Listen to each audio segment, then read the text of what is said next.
Nobody knows. You guys actually realize like how there's a taller Kanye, a smaller Kanye, taller Kanye, a smaller. They're fighting for who's gonna be Kanye.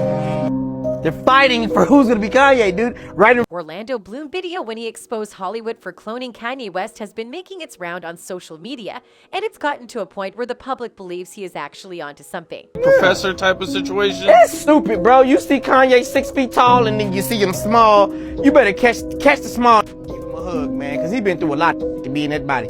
Orlando claimed that Hollywood was creating clones for its artists, and that the clone's job was to perform while the real artists attended meet and greets and interviews. He explained that sometimes Kanye would look slightly different from normal, and that's his proof that the rapper was cloned. His claims were backed up by a TikToker who claimed she also believed that Kanye was doing things out of norm for him and thus he might actually be a clone. Kanye West was dropped by Balenciaga, and even with the Balenciaga scandal, he would have never gone on a Balenciaga shopping spree, not after all the negative stuff he has been saying about them. Though it sounds like a story out of Hollywood, the actual prospect of cloning people dates back to the 1960s and evolved to the point where Scottish scientists successfully cloned the first mammal, a sheep named Dolly, 3 decades later in 1996. Although laws against it were later instituted by some nations, others have continued to press on with the promise of possibly recreating a whole damn person one day. While no human has been presented by scientists as a clone yet, it seems Hollywood has allegedly been cloning its artists for years. That's what the mainstream media tells us. In hip-hop,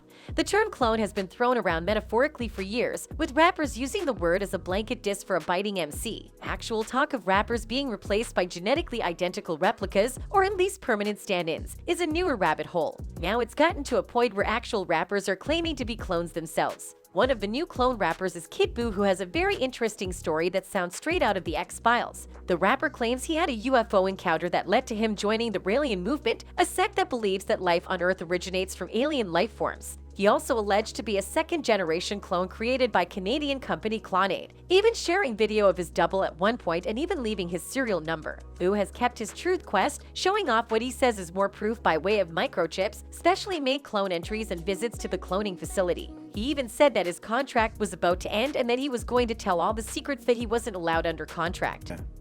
Originally, my first gen. I'm a second gen now. That's why you see the celebrity bursts say I'm born in Toronto, but that's false. My first gen was born in Jersey. However, I was cloned by Clonade in Canada. My model number is 0112568 if anyone wants to see the registration in Clonade.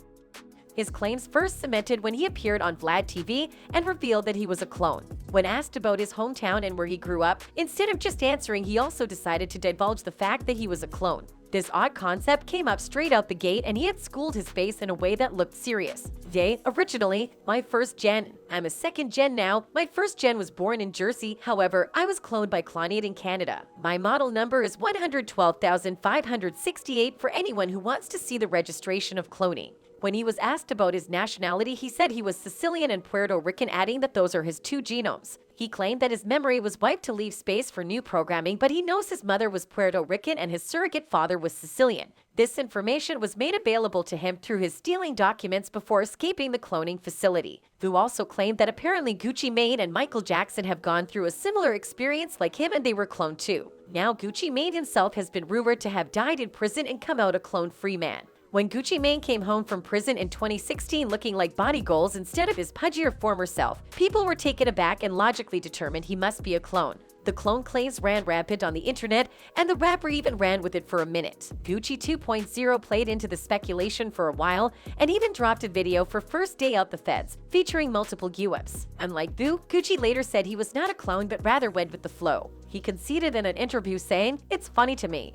I guess people are not used to me being healthy and taking care of myself and being happy. I can understand why they were shocked. It's funny. I embrace it. It just lets me know a clone is like perfection. So, if I look like a machine or a robot, evidently, I'm doing something well." More rapper clone rumors have followed, with more rappers admitting that they themselves are test tube twins created by some clandestine company. Most recently, Kodak Black fans voiced their opinion that the rapper may have gotten cloned while incarcerated after a jail photo surfaced that showed the rapper looking unfamiliar to many Twitter conspiracy theorists and civilians. While it's gotten to the point where clones are now allegedly created for the sole purpose of replacing the artists, rumors of artists being replaced by actual humans who look like them have been around for a very long while. One of those replaced by look-alike doppelganger is Avril Lavigne, everyone's favorite 90s pop-punk skater girl. This theory goes that Avril actually died in 2003 and an imposter has taken her place for the last 12 years. The rumors were all started by a Brazilian Avril Lavigne fan page, with the party line concluding that to help cope with the pressure of fame, Avril often enlisted the help of a body double called Melissa. Eventually, everything got too much for Avril and she unfortunately passed away, leaving Melissa as her stand-in.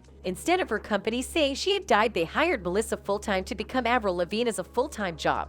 There is even photo evidence of Avril with Melissa scribbled on her hand. Most of the cloning rumors have been based around evidence of artists tweaking or rebuffing, or the difference in an artist's behavior and physical appearances. There have been multiple theories about Eminem being replaced by a clone at some point in his career, with tales of Illuminati intercedents, deadly car crashes, and lethal overdoses that have culminated with the M model we have now. Though most fans claim that Eminem has a double as his other side of rap, clone truthers have pointed out the rapper's drastic change in appearance over the years. Some even point to a halftime show interview he did in 2013 as proof his clone was tweaking. Possibly the best known and oldest example of a clone rumor is the claim that Paul McCartney was replaced with a lookalike after he had been killed in a car accident. The urban legend took root in 1969 following the release of the Beatles' Abbey Road. Some fans think a convenient lookalike was found, others follow a more Donald Marshall line and believe a clone was purpose-built, though all largely agree his replacement went by the name of Billy Shears. Unlike some more recent conspiracy theories, the person at the center actually rebutted the claim when in an interview with Life magazine in November 1969.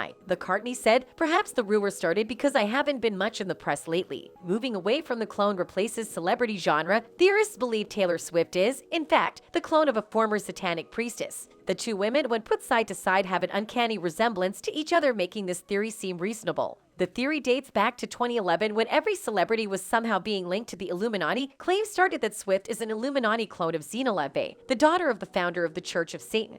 Essentially, the two look similar, and since Taylor had started making waves in the entertainment industry, theorists believed it was Xena's work. There are thousands of videos on YouTube comparing the two, which surely counts as proof. Although Kanye himself has not confirmed whether or not he has clones of himself, he has said multiple times that artists are signing contracts to sell their souls and even hinted on the possibility of cloning in Hollywood. A fan on Twitter said, "You know that one conspiracy theory about Hollywood cloning celebrities so they can still use them past their expiration date? It's kinda like that, but all the male clones are voiced by Chris Pratt." Another said, "What is the legality of cloning? Who is cloning? How much does it cost to clone? What does this technology look like? Are plastic surgeons cloning when they create doubles? How many doubles die in Hollywood?" Anyways, let's not forget that this video is based on theories and my opinions and should not be considered facts. That's it for this video. Guys,